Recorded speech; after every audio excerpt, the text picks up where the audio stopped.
Hello, everyone. My name is Wayne Mengesha, and I'm the artistic director at Soul Pepper Theater. And it is my pleasure to introduce you to Bea Pizano, the director of The Walls, which takes us to Argentina on our Around the World in 80 Plays adventure. Bea Pizano is also the artistic director of Aluna Theater in Toronto. Hi, Bea. Hello, Wayne. First So of all, thank you for bringing me into this project that now has become an obsession for me. I'm obsessed with this play now.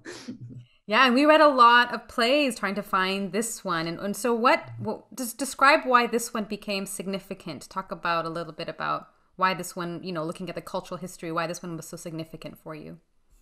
Well, first of all, it had to do a lot with you pushing so hard to find a woman, right? And I was going, a woman, okay. I knew more, that we went back so much. I said, who is it? I knew of Griselda Gambaro, but I knew very little, to tell you the truth. I knew she was a big, figure in Argentinian theater. But I've been more obsessed with Colombian theater and the collective creation. And so I started doing, when we read all these plays, we read several, and also thinking what could work for radio, right? We had all these things.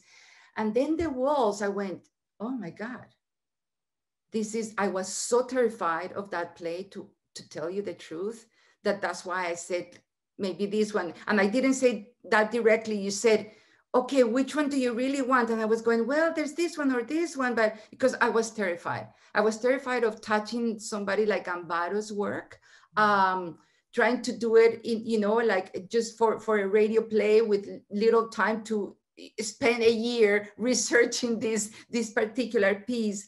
But then I started watching this woman in interviews and said, she is a real human being.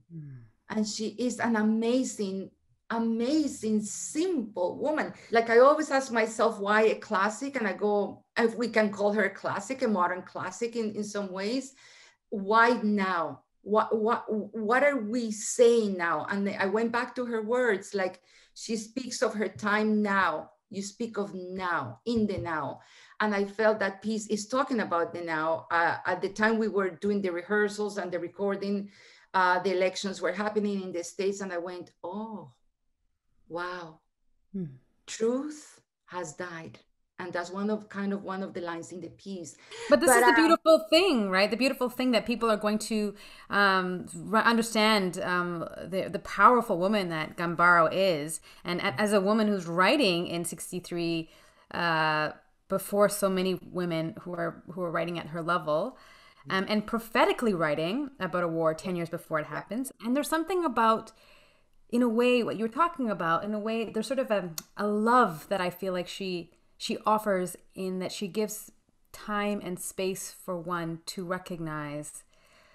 slowly recognize the imperceptible way that the walls creep in on you, and she gives you time, because they didn't have Facebook and all this instant information. So it's just giving you this idea of, like, just look and look closely, because it could be imperceptible. And there's something beautiful about that. yeah. And it's something like, oh, as directors, we go, oh, the timing. And I went, I'm going to have to surrender to the timing of this piece, because it's not the kind of timing of theater that we're used to. There's no action. It really is about situation. The action is irrelevant, so you don't know, like, an actor cannot ask, what did I do yesterday? It's irrelevant, because the situation, they don't know, you don't know if it's day or night, it doesn't matter. Has he been there for 3 months? We don't know. The power of the piece is that we're not looking at an individual, it's that situation. Right? So we don't get, as a character, oh, what are my motivations? Nothing. I was telling the actors, trust it, nothing of that. You got to forget that, right? Is really, she's taking you beat by beat, and that's all you can hang on to. So that also as spectator and as audience, spectator, witness, because I would say it is more a witness, in a piece like this, you're not off the hook. She doesn't let you off the hook.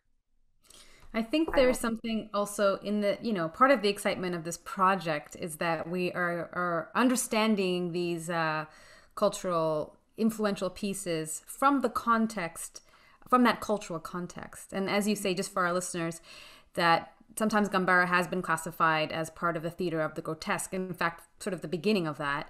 But that now, even in reflection through scholars talking about, well, actually, that's assessing it from a different cultural perspective, where this is, you mentioned theater of crisis, or another way of defining it, actually, because it's when the reality of that community is in such an extreme danger, or there's a different kind of context. And the piece is very, like, she doesn't place it in any cultural context, but at the same time is very Argentinian. This is like, you could put this play anywhere, right? Like, it's like, she doesn't reference a country or anything, but the reality, once the reality of what was going on in Argentina, absolutely. And so she that's her mastery, I think, being able to make it look like it's not happening there, while it's totally just happening there, right? So and also it's again primed by, as we talked about, like the Cuban Revolution. Things are happening in proximity that are so about revolution, and really, really hard investigation. And gigantic. I mean, the Cuban Revolution proved that, the oppressed said no, right? And won, right? And then you get to, and we're all in proximity. It's like the island is just, it's just across the rest of the South, right?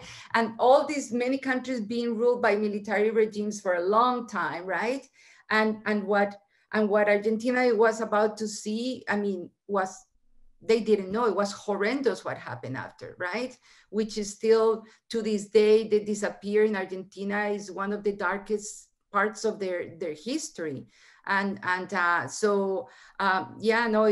an incredible piece. I'm so happy to have had the chance in my life as an artist to do the work of a woman who without intending anything but just what she believes in, opened the door to so many other women and changed the theater, because Argentina was also, and I don't want to claim I'm an expert at all in Argentina. I'm learning a little bit by doing this play, but there were more realistic plays, right? It was more kind of the plays, and she comes in with this other way. And like I have said to you a few times, it's like, she also speaks very clearly that she saw this world from a woman's perspective. So or not a woman's perspective, let's say she saw through a woman's eye the world that men make. And she sacrificed a lot, as you mentioned, exile, and it wasn't at no cost that she took these chances and exposed what was happening in her country. Well, I just want to thank you, Bea, because it's been wonderful going on this journey with you, and thank you for bringing so much love, and I can't wait till we get to do this production, the live production. I know. So thank you, everybody, for watching. If you want to hear the production of The Walls, you can check out our website, soulpepper.ca, and be sure to take a deeper dive with CBC Ideas as they're doing a 1-hour investigation into the piece.